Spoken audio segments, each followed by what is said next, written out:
대통령의 30일 언론이 묻고 국민에게 답하다란 이름으로 취임 후 처음으로 기자회견에 나선 이재명 대통령. 정부가 지난달 28일부터 수도권 등의 주택담보대출 한도를 6억 원으로 제한하는 대출 규제에 나선 데 대해 이렇게 말했습니다. 이번에 대출 규제는 맛배기 정도에 불과하죠. 부동산 관련된 정책이 많아요. 수요 억제책은 아직도 엄청나게 많이 남아있다. 이에 대해 한 여권 관계자는 토지거래 허가구역 확대 같은 추가적 수요 억제책도 하나의 방안일 수 있다고 SBS에 귀띔했습니다. 이 대통령은 이미 추진 중인 신도시 건설을 서두르는 등 주택 공급의 속도를 높이겠다는 뜻도 밝혔습니다. 다만 수도권 4기 신도시 건설을 목마르다고 소금물을 계속 마시는 것에 비유하면서 추가적인 신도시 지정엔 부정적 견해를 내비쳤습니다. 꼭 신도시의 신규 택지만이 아니고 기존 택지들 재활용이나 기존 부지를 활용하는 방법도 얼마든지 있습니다. 고미로 할 수도 있고요. 이 대통령은 대한민국의 미래가 부동산 정책에도 크게 영향을 받을 거라고 본다며 이제 부동산보단 금융시장으로 투자를 옮기는 게 훨씬 나을 거라고 생각한다는 언급도 덧붙였습니다.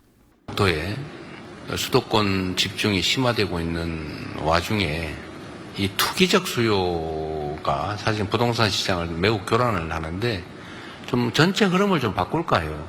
대선 공약인 주 4.5일제 추진과 관련해선 사회적 대화를 통해 가능한 부분부터 점진적으로 해나가야 할 것 같다며 실현 가능한 현실적 목표라고 강조했습니다.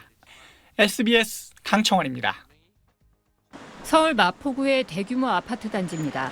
지난주 금요일 대출 규제 발표 후 분위기가 완전히 바뀌었습니다. 전화가 없어요. 조금 더 지켜보려는 게 강한 것 같아요. 완전 관망이죠. 매수 대기자들도 관망, 하려고 했던 사람들도 관망. 인근 지역에선 6억 원 대출 제한 영향을 덜 받는 10억 원 전후 매물에 대한 문의만 간간히 들어오는 분위기입니다. 마포 이런 데가 이제 많이 막혔기 때문에 대출 받으시는 분들이 적게는 2, 3억, 평균 4억 정도 받으시고요. 이번 주 서울 아파트 가격 상승률은 0.4%로 지난주보다 소폭 꺾인 걸로 나타났습니다.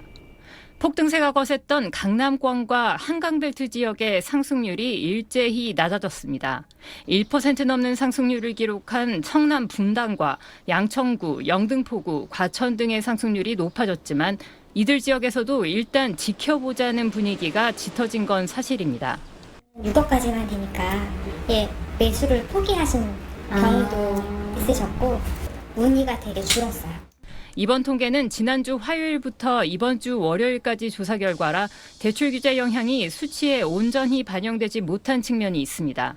워낙 이제 충격요법이 강한 대책이다 보니까 그 효과라는 부분들은 분명히 있을 거고 대책이 온전히 반영된 데이터라고 보기는 어려운 거죠.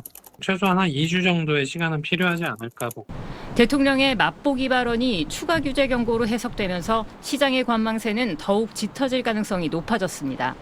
정부는 대출 규제에 이어 불법 이상거래 점검도 강화하기로 했습니다.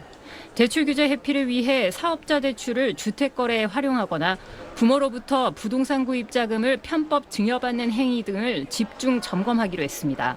위반 사항이 발견되면 대출금을 즉시 회수하고 수사기관이나 국세청에 즉시 통보할 계획입니다. SBS 유덕기입니다. 서울 마포구의 한 대형 아파트 단지입니다.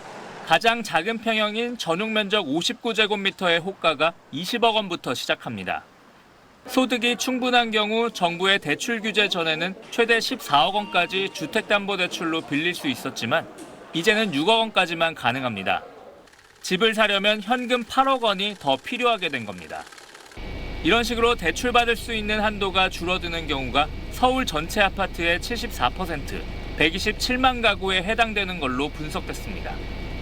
줄어드는 대출만큼 필요한 현금은 더욱 커지는데 서울 자치구별 평균 시세를 기준으로 강남 서초구는 24에서 26억 원, 송파 용산구는 15에서 17억 원, 최근 급등세를 보인 마포 성동구의 경우 9에서 10억 원가량의 현금이 있어야 아파트를 살 수 있습니다.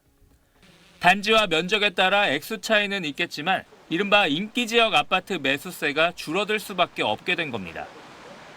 그렇다고 서울 아파트 값을 끌어내릴 정도까지 매수 수요가 급감할 거라고 보는 전문가들은 많지 않습니다.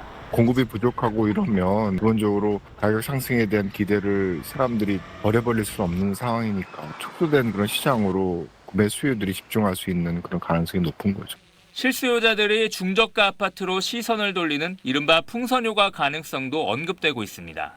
매수 포기는 없어요. 대체제를 찾는 거죠. 마포구 쪽에 있다면 사실은 은평구, 서대문구 쪽으로 이동할 수 있는 여지가 생긴 거고요.